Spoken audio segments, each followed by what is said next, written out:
আসসালামু আলাইকুম। টানা দ্বিতীয়বারের মতো এনসিএল টি-20 শিরোপা জিতল রংপুর বিভাগ এবং টানা দ্বিতীয়বারের মতো ট্রফিটা হাতে উঁচিয়ে ধরেছেন আকবর আলী, আকবর দি গ্রেট।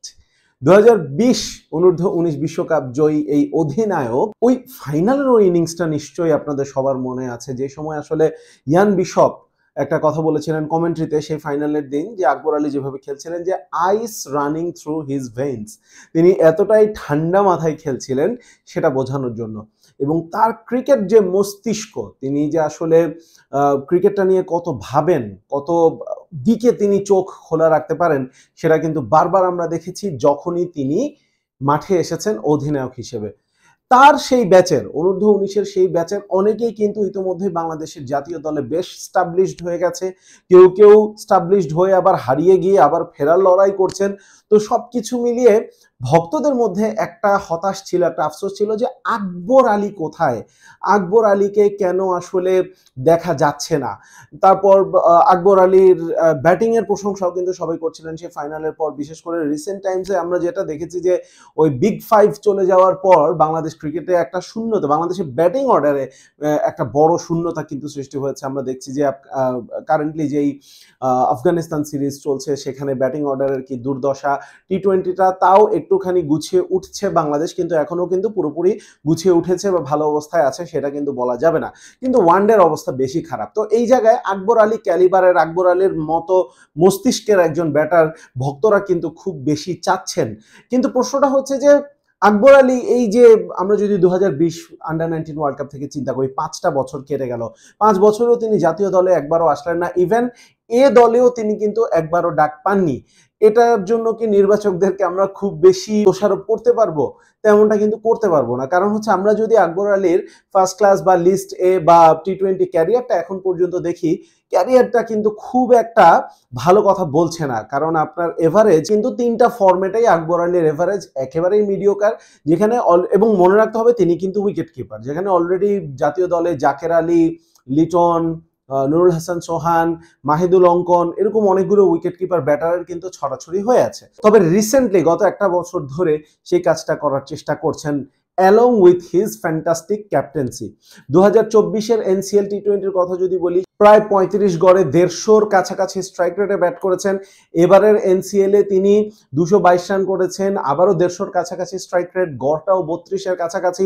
এবার তো তিনি আসলে এত ইম্প্যাক্টফুল কিছু ইনিংস খেলেছেন, এবার প্লেয়ার অফ দ্য টুর্নামেন্টের পুরস্কারটাও হাতিয়ে নিয়েছেন। গত একটা বছর ধরে কিন্তু আমরা আকবর আলীর একটা শানিত ভার্সন আমরা দেখতে পাচ্ছি।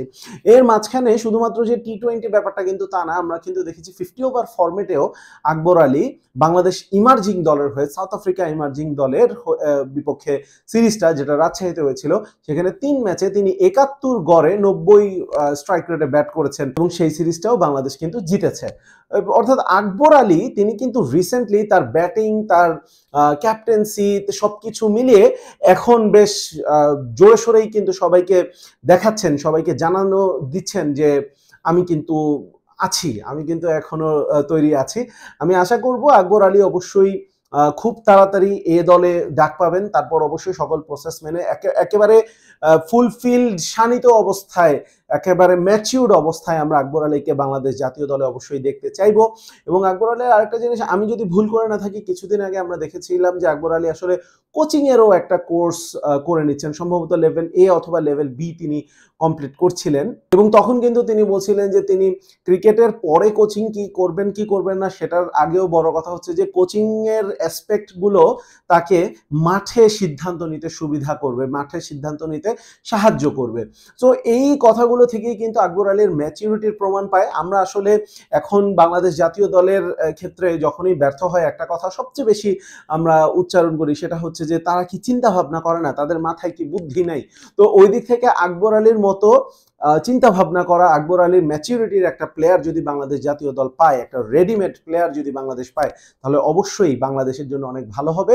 তবে একটা জিনিস আমি ভক্তদের জন্য একটা আমি আবেদন জানাবো, একটা রিকোয়েস্ট জানাবো যে প্লিজ সোশ্যাল মিডিয়াতে আকবর আলীকে দলে চাই, আকবর আলীকে এখনই দলে চাই, এই ধরনের ব্যাপার স্যাপার এখনই ক্রিয়েট করেন না। কারণ আনফরচুনেটলি আমাদের দেশের দল নির্বাচন আমরা দেখেছি, এই কথাটাও কিন্তু প্রচলিত আছে যে সোশ্যাল মিডিয়ার প্রেসারেও কিন্তু দল নির্বাচনে কিছুটা ভূমিকা রাখে। আকবর আলী 5 বছর ধরে তৈরি হচ্ছেন, লেট হিম প্লে ফর 1 মোর ইয়ার, তার ডোমেস্টিক সার্কিটে আরেকটু কিছু রান করুক, আরেকটু শানিত হোক, তারপর এ দলে তিনি সুযোগ পান, তারপর এ দলে তিনি নিজেকে আরেকটু শানিত করুন, ডিফারেন্ট কন্ডিশনসে খেলুন, তারপর আমরা একটা প্রপার আকবর আলীকে পেতে চাইবো। তো আমার কাছে মনে হয় যে একটা ম্যাচিউরড প্লেয়ারের ক্রিকেটিং ক্যারিয়ারের 5, 7, 10 বছর আর হচ্ছে যে একটা একেবারে ইয়াং বয়সে এসে 5 বছর খেলে ফেল করে হারিয়ে যাওয়ার চাইতে অনেক বেটার।